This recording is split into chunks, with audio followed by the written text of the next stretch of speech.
Hello guys, Tridot here, and here it is. Build 22 is now live on Grim Dawn, and well, these are the patch notes, and I'll be going through the most important stuff. We got instanced loot that I have talked about in the Build 22 preview. I've talked a lot about it in that video, so you can check it out here. For more information. That is very good. People have been asking a lot for it, and it's a major improvement for multiplayer lovers. And next up, we've got the shared stash, which has been expanded with additional tabs, and I can actually show you this right here. So let's go up to the stash.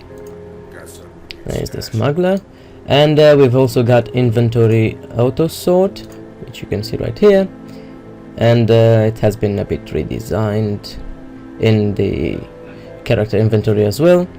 And here it is on the item transfer. It's right here. It actually took me a while to find it, but I did, and I haven't purchased it yet, but here it is. It's 50,000 iron bits, which is decent. It's not that much. It's affordable, and we're going to go ahead and get it. And actually we've got another one for 100,000, which I do not have currently, and I think there's also another one here. So yeah, this is also a big improvement. I've been running out of space, and it's actually a really nice thing, at least for me. Okay, back to the patch notes. We've got weapon DPS comparisons, and I think I can actually show you these as well. Let's find a weapon here. Here it is. Minus 224 damage per second if equipped. And another thing that I know on the top of my mind, they have redesigned the art on these duelist sabers. They look different now. They actually look pretty cool. Alright. Back to the patch notes. What do we have? They removed some light sources from various shield spells. As you can see, they've been quite blinding. Apparently, on the animation they fixed a bug. When the ranged guards in Devil's Crossing, they would lose their weapons. And what else is actually important? The relic headings in the crafting UI are sorted by the power level instead of alphabetically. Let's see if that's correct.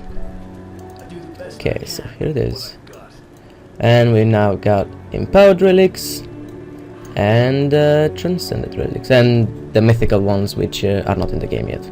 I'm very poor on relics, actually. This is my weak spot.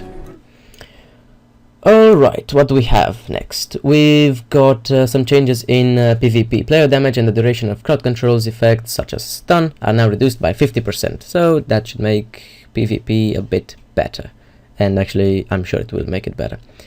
Next up, we've got the attacks on Devil's Crossing are now more dynamic. They grow in strength as you get closer to the warden, and they cease entirely when the leader of the ethereals in the Bowwitch area falls. It's the same with the outlaws in Act 2. Alright, what's actually important here is now that Direni no longer drops the Blood of Chthon if killed in Devil's Crossing. The blood is now given out as part of the quest reward for killing him. This assures that all players on the quest will receive the blood in multiplayer session. That's a pretty major improvement. And on itemization, we got increased all shield damage by approximately 20%. The blueprint for the Relic Corruption now requires Vicious Venom instead of mutated skills, little things. And this is spirit requirement on caster armor. I think that is pretty good. Also, blunt weapons, previously called scepters, have been renamed to war maces, which might be a bit confusing if you did not know this before, or if you did not read the patch notes. Next up, we have a new skill that has been added for all characters, which is Pet Attack. I think this is great. This gives us a little bit more control with pets. And on the soldier, we got improved the damage or scaling on Markovian's Advantage and Zolhan technique. The Markovian's Advantage has been suffering a lot of changes sort of in each build, and I'm not sure where they're going with it, but yeah, it's been a tricky skill. On the Occultist, they improved the Raven pet shooting AI, which is great. Improved AI is always good. And on the Arcanist, they have improved quite a bit of things, although they say slightly. So we got rank scaling on Penalty's replicating missile, and also reduce the scaling of the energy cost, which is pretty damn important. I've been fooling around with the replicating missile and so on, and it can cost quite a lot. We also have again the replicating missile mode supercharged, electrical and percent elemental damage, and reduce the scaling of the energy cost, of course. We have some bad things as well, not really, but still. We have increased the cooldown on Sphere of Protection by 10 seconds at rank 12, and reduced duration to 15 seconds, and reduce the damage absorption by 5%. That's a bit of a nerf, but I think we can live with it.